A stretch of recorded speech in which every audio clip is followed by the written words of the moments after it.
DNG academy में आपका स्वागत है। हम लोग क्लास 11 के केमिस्ट्री सब्जेक्ट का फर्स्ट चैप्टर का एग्जाम्पल नंबर 1.2 करने जा रहे हैं और देखो किस प्रकार से सॉल्व होगा ये। इसमें क्या करना है, तो एक यौगिक है जिसका कि 4.07% हाइड्रोजन, 24.27% कार्बन और 71.65% क्लोरीन देकर के रखा है। साथ ही साथ मोलर द्रव्यमान भी देखा है, देकर के रखा है ना। इसका मूलानुपाती सूत्र और आणविक सूत्र ज्ञात कीजिए। तो इसका मोलर द्रव्यमान देकर के रखा है, मतलब कि एक मोल जो बन जाएगा उसका द्रव्यमान देकर के रखा है। तो हमें ज्ञात करना है मूलानुपाती सूत्र और आणविक सूत्र। मूलानुपाती सूत्र और आणविक सूत्र, ये दो चीजें हमें ज्ञात करनी है। देखो, सबसे पहले हमारे को मूलानुपाती सूत्र ज्ञात करना है, तो उसके लिए टेबल बना लेंगे तो आसान हो जाएगा।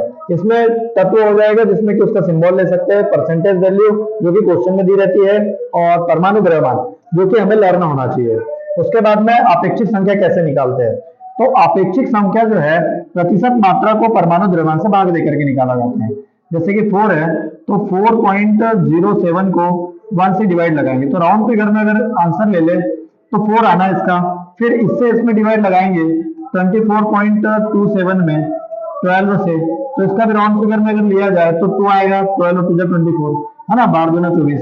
और यहाँ पर अगर देखें 71, तो इसको मैं मोटा मोटा 72 ले लूं और इसको मैं 36 ले लूं, तो कहीं ना कहीं ये भी 2 आएगा। अब सरलतम अनुपात किसको बोला जाता है, तो सरलतम अनुपात वो होता है कि यहाँ पर जितने भी नंबर होंगे उसमें सबसे छोटा नंबर पहले ले लो और उसी नंबर से इसको डिवाइड करो। तो ये कितना लिखा है 4, और सबसे छोटा नंबर इसमें कौन है, 2 है, तो 2 से डिवाइड करो। तो 2 से डिवाइड करने पर आंसर 2 आएगा। फिर 2 है तो 2 को भी 2 से डिवाइड करो तो आंसर 1 आएगा। फिर ये 2 को छोटे नंबर से डिवाइड किया, मतलब 2 से डिवाइड किया तो 1 आया।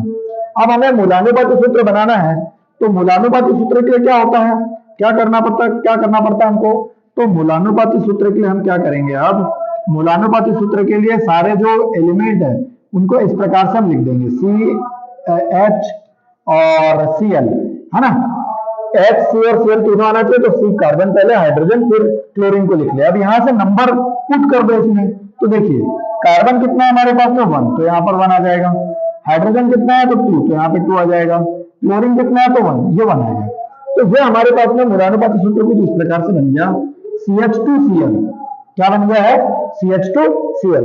बट अब हमें निकालना है आणविक सूत्र, और आणविक सूत्र का एक फॉर्मूला होता है ना। आणविक सूत्र जो होता है उसके लिए हमारे पास में फॉर्मूला है, और आणविक सूत्र का फॉर्मूला क्या है, तो वो है मूलानुपाती सूत्र।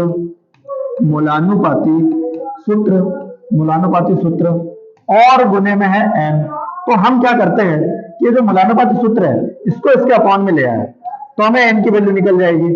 और n की वैल्यू क्यों निकालनी है, तो आणविक सूत्र निकालने के लिए n की वैल्यू लगेगी हमें। तो आणविक सूत्र के साथ में मैं उसका द्रव्यमान भी ले लेता हूँ। क्या ले लेता हूँ, द्रव्यमान, और इसको अपॉन में ले आओ तो ये क्या बन जाएगा, मूलानुपाती सूत्र का द्रव्यमान बन जाएगा।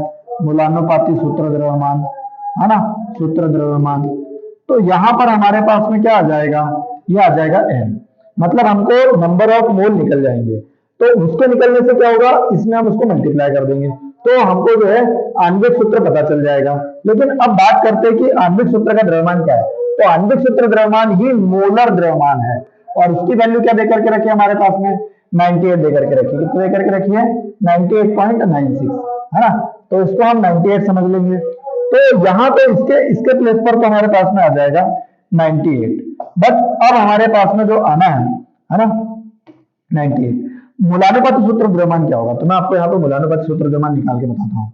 तो कार्बन जो है, कार्बन का जो परमाणु द्रव्यमान 12 है, हाइड्रोजन का परमाणु द्रव्यमान कितना है, 1 है, और क्लोरीन का परमाणु द्रव्यमान कितना है, 35.58, है ना, 35.58।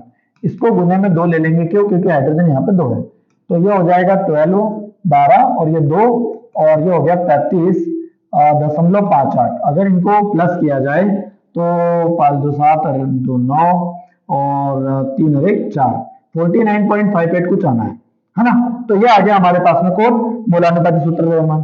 अगर इसको मैं यहाँ पर 49.58 लिख दूं और इसको 98.96 इज इक्वल n, तो अगर इसको भी राउंड फिगर में ले लिया जाए तो यहाँ देखिएगा इसका पार्ट, इसको मैं 98 लिख सकता हूँ और इसको मैं 49 लिख सकता हूँ n, तो इससे 2 टाइम में डिवाइड जा रहा है। तो हमारे पास में जो n की वैल्यू है 2 आ गई, तो n की वैल्यू से क्या होगा, तो आणविक सूत्र निकल जाएगा। तो आणविक सूत्र कैसे निकलेगा, तो अब हमारे पास में फॉर्मूला तो वही है, आणविक सूत्र बराबरी से क्या होता है, मूलानुपाती सूत्र, है ना, एम्पिरिकल फॉर्मूला, मूलानुपाती सूत्र। और साथ में क्या हो जाएगा, गुने में n हो जाएगा, n के प्लेस पे। अब देखो इसकी जगह पर कौन आएगा हमारे पास में, CH2Cl, और मल्टीप्लाई में n की जगह पर 2 आएगा। तो अब यहाँ पर कार्बन कितना हो जाएगा, 2, और हाइड्रोजन 2 दूनी कितने हो जाएंगे, 4, और Cl कितना हो जाएगा, 2। आई होप आपको क्वेश्चन समझ में आया होगा।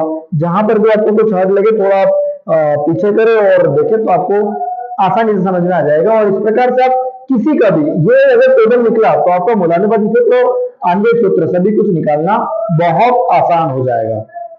Okay, thank you.